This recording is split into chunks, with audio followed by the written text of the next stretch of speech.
This ABC 15 Flash Briefing is sponsored by Sanderson Ford. Straight up.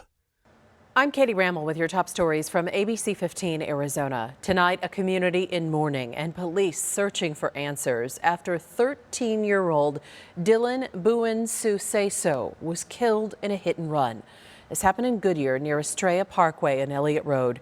We saw students mourning together, leaving candles and flowers behind. This was just a block away from this boy's home. His father left heartbroken, telling us all he wants for his son is justice.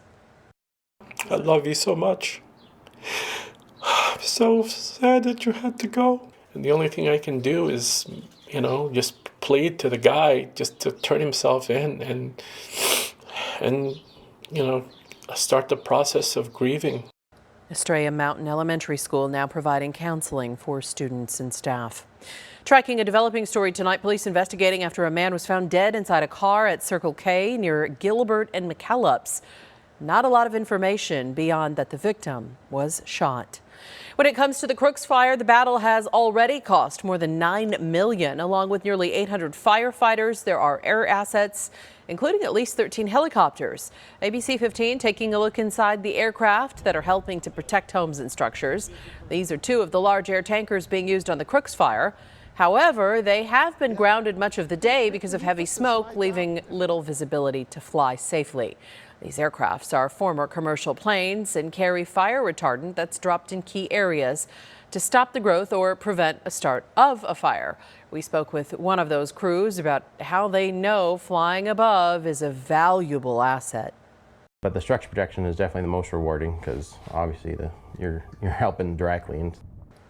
These aircrafts can be ordered on any wildfires across the country at just a moment's notice. With drug overdose deaths at a record high, there's a push to expand access to naloxone, a drug that can be used in an emergency to reverse an overdose. Advocates with the Colorado Naloxone Project helping emergency rooms around that state start carrying the drug, and with the help of grants, giving it directly to those who need it. What we hope that does is set the framework for naloxone dispensing to be a reimbursed, sustainable part of our medical system. Those hospitals in the last 10 months have dispensed already around 3,300 plus doses directly into patients' hands. The project also expanding its reach and working to end legal restrictions over when and how the drug can be distributed to help those at risk nationwide. Arizona Health Services releasing some new data about last year's heat-related deaths. 551 people died, the most in more than a decade. 7 deaths were associated with COVID and 42% were associated with substance abuse. More than 750 people were hospitalized for heat-related illnesses. To our Impact Earth report, Arizona high school students getting pretty creative as ongoing drought conditions impact every corner of our state. With traditional water sources like the Colorado River in jeopardy, the gardening club at Tucson's Pueblo High School planted this rain garden, which uses runoff to grow native plants and even filter out toxins in the water. Yes, they're very small right now, but hopefully in years' time this would be a beautiful booming place full of green, native, local plants. Can't wait to check it out. Meantime, big sports night in the Valley coming up tomorrow. The NFL draft is happening on Thursday. There's a way for you to get involved in our coverage. It's a game where you can predict what happens in tomorrow's draft. It's easy to use. Click the QR code on your screen, rather. Go to abc15.com/prediction. Do a simple sign in with Google or your Facebook account and then make your picks. You have until draft coverage starts on ABC 15 at 5 tomorrow when the first round wraps up. Of course, stay tuned for our ABC 15 special. That's at 8:30 to see where the leaderboard stands and how you stacked up to some of your favorite sports teams.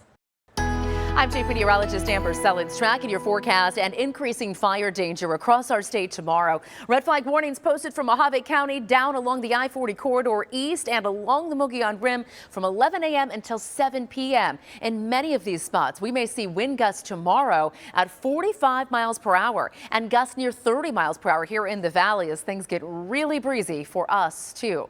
So here's a look at your valley planner tomorrow. We'll start things out at 72 at 8 a.m. Winds at that point still less than 10 miles per hour. hour. But those breezes pick up in the afternoon as temperatures climb into the low 90s here in Phoenix. So we're starting to drop these highs, but normal for this time of year is upper 80s. And we're going to stay above that every day throughout this 7-day forecast. We'll bottom out at 90 degrees on Friday and then pop back up into the mid 90s over the weekend and early next week, too. And we've got more breezy to windy conditions across our state and potentially high fire danger again as we head into Sunday and early next week.